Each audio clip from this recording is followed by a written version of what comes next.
What would it be like if every homeless individual had a secure place to call home? It's a question that stirs the pot of a heated debate. We are opening up a discussion on a matter of significant societal import, homelessness, and the proposal of providing free housing for those in need. This topic, while seemingly straightforward, is a labyrinth of interconnected issues. It treads on the delicate ground of human rights, challenging us to question what we owe to our fellow citizens.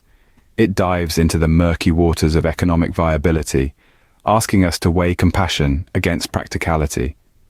And it calls into question our societal responsibility, pushing us to consider how we, as a collective, can address the issue of homelessness. But let's remember, as we delve into this discussion, that this is not a black and white issue. It is a complex web of causes, effects, and opinions. Now imagine a world where everyone has a home. Sounds ideal, doesn't it? Let's go over the arguments in favor of providing free housing to homeless individuals. At the heart of the debate is a fundamental human rights issue. The Universal Declaration of Human Rights, adopted by the United Nations in 1948, states in Article 25 that everyone has the right to a standard of living adequate for health and well-being, which includes housing. By providing free housing, we are not only fulfilling a basic human right, but also preserving the dignity and respect of these individuals. Then, there's the societal health angle. When people have access to stable housing, they are more likely to seek regular medical care and less likely to use emergency services. This leads to an overall healthier population and reduces the strain on our healthcare system. Some studies have shown that providing housing to the homeless can actually save money in healthcare costs. Finally, let's consider crime rates. When people have a place to call home, they are less likely to resort to illegal activities as a means of survival. Providing stable housing reduces the likelihood of individuals ending up in the criminal justice system, which is a win for everyone. On top of these arguments, there's the moral compass guiding us towards empathy and compassion.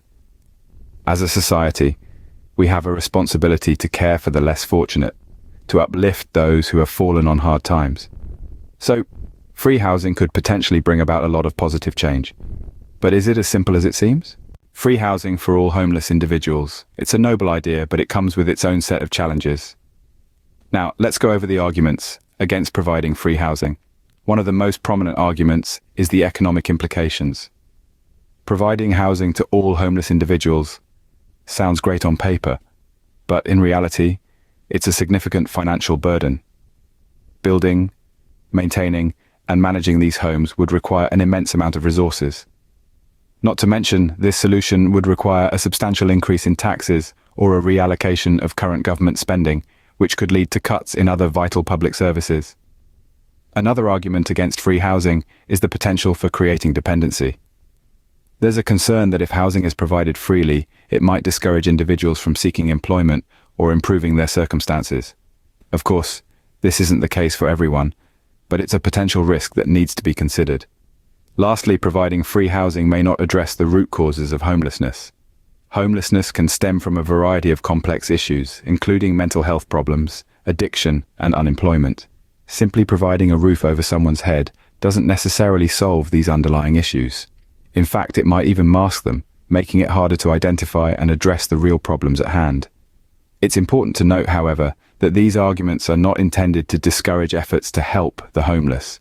Instead, they highlight the complexity of the issue and the need for comprehensive solutions that go beyond just providing free housing. Clearly, there are valid concerns that need to be addressed before a decision can be made. So, if not free housing, then what? Are there alternative approaches that can help? Well, indeed there are. One of the key alternative approaches is to address homelessness holistically. This means not just providing a roof over someone's head, but also addressing the underlying issues that may have led to homelessness in the first place. This could include mental health support, addiction counseling, job training, and other social services that can help individuals regain their footing in society. But it's not just about offering these services, it's about crafting thoughtful policies that ensure these services are accessible, effective, and sustainable.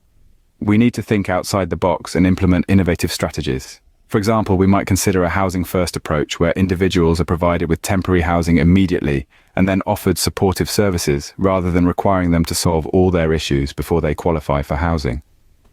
Such alternative strategies aim not just at temporary relief, but at long-term stability and self-sufficiency. It's about giving individuals the tools they need to build a better future for themselves. It's about empowering them to break the cycle of homelessness. But remember, this is not an easy fix. It's a journey from debate to action that requires commitment, collaboration, and a focus on rebuilding lives and communities. It's about creating a society where homelessness is not just managed but eradicated through understanding, compassion, and collective effort. Because at the end of the day, everyone deserves a safe place to call home.